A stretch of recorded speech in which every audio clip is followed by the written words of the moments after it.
सभी लोग जानते हैं कि भगवान शिव ने बहुत से अवतार लिए हैं, लेकिन इन अवतारों के बारे में बहुत कम लोग जानते हैं, बहुत कम लोगों को इसका ज्ञान है। नमस्कार दोस्तों, मैं आपके साथ आयुषी राजपूत और आप लोग देख रहे हैं राजपूत रघुकुल तिलक।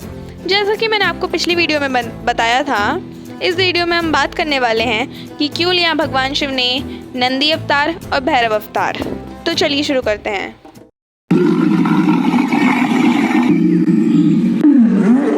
वीडियो शुरू करने से पहले अगर आप हमारे चैनल पर नए हैं और आपने हमारे चैनल को सब्सक्राइब नहीं किया है तो अभी सब्सक्राइब कीजिए और बेल आइकन दबाना बिल्कुल ना भूलें। भगवान शंकर सभी जीवों का प्रतिनिधित्व करते हैं और उनका नंदीश्वर अवतार भी इसी बात का अनुसरण करते हुए सभी जीवों में प्रेम का संदेश देता है। नंदी बैल कर्म का प्रतीक है, जिसका अर्थ है कर्म ही जीवन का मूल मंत्र है। और इस अवतार की कथा इस प्रकार है। शिलाद मुनि ब्रह्मचारी थे। अंश खत्म होता देख उनके पितरों ने उन्हें संतान उत्पन्न करने के लिए कहा। शिलाद ने आयुनिज और मृत्युहीन संतान की कामना से भगवान शिव की तपस्या की। तब भगवान शंकर ने स्वयं शिलाद के घर पुत्र रूप में जन्म देने का वरदान दिया।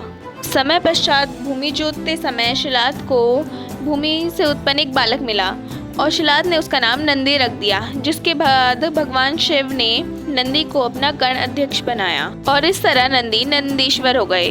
बाद में मारुतों की पुत्री से नंदी का विवाह करा दिया गया। अंततः भगवान शिव का नंदीश्वर अवतार लेने का कारण शिलाद मुनि की तपस्या और पूजा अर्चना है, जिससे प्रसन्न होकर भगवान शिव ने शिलाद मुनि के घर पुत्र रूप में जन्म लिया था।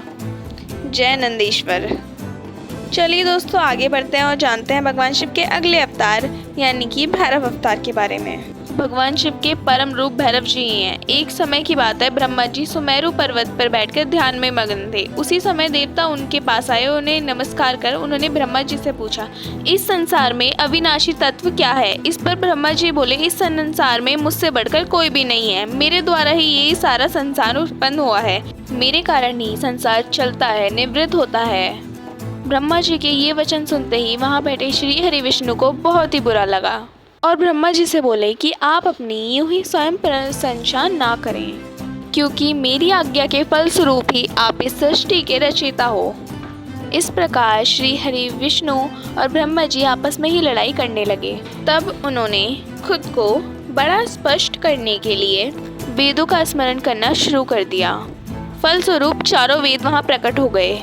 सर्वप्रथम ऋग्वेद बोले, जिसके भीतर समस्त भूत निहित हैं और जिसके द्वारा सब कुछ प्रवृत्त होता है, जिन्हें इस संसार में परम तत्व कहा जाता है, वे एक भगवान शिव ही हैं। यजुर्वेद बोले, उन्हीं भगवान शिव शंभु को सभी यज्ञ और योग में स्मरण किया जाता है। तत्पश्चात सामवेद बोले, जो समस्त संसार के लोगों को भरमाता है और जिसके खोज में सदा ऋषि मुनि लगे रहते हैं, वह त्र्यंबक महादेव जी ही हैं। इस पर अथर्ववेद बोले, भक्ति से साक्षात्कार कराने वाले तथा समस्त दुखों का निवारण करने वाले एकमात्र देव भगवान शिव ही हैं। लेकिन भगवान ब्रह्मा और विष्णु दोनों अविश्वास में हंसने लगे और बोले, हे वेदों, तुम्हारे वचनों से सिर्फ तुम्हारी अज्ञानता ही झलकती है।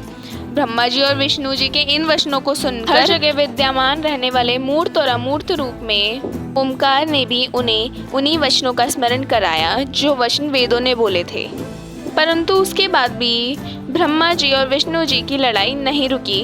तभी उन दोनों के बीच में एक विशाल ज्योति प्रकट हुई, जिसका न कोई आरंभ दिखता था और न ही कोई अंत। उस अग्नि की ज्वाला से ब्रह्मा जी का 5वां मुख जलने लगा। उसी समय भगवान शिव वहाँ प्रकट हुए। ब्रह्मा जी शिव जी से बोले, हे पुत्र, तुम मेरी शरण में आ जाओ, मैं तुम्हारी रक्षा करूँगा। तुम मेरे सिर से ही प्रकट हुए हो। ब्रह्मा जी के इस प्रकार के वचनों को सुनकर भगवान शिव को भी क्रोध आ गया। उनके क्रोध से ही तत्काल एक पुरुष उत्पन्न हो गया। उसका नाम भैरव था। शिव ने उस पुरुष को आदेश देते हुए कहा कि हे कालराज, तुम साक्षात काल के समान हो, इसलिए आज से तुम जगत में काल भैरव के नाम से जाने जाओगे। तुम ब्रह्मा का गर्व नष्ट करो तथा इस संसार का पालन करो। आज से मैं तुम्हें काशीपुरी का आधिपत्य प्रदान करता हूँ। वहाँ के पापियों को दंड देना और तुम्हारा ही कार्य होगा। भगवान शिव के इस आदेश को काल भैरव ने बहुत ही प्रसन्नता से ग्रहण किया और ब्रह्मा जी का 5वां सर काट दिया।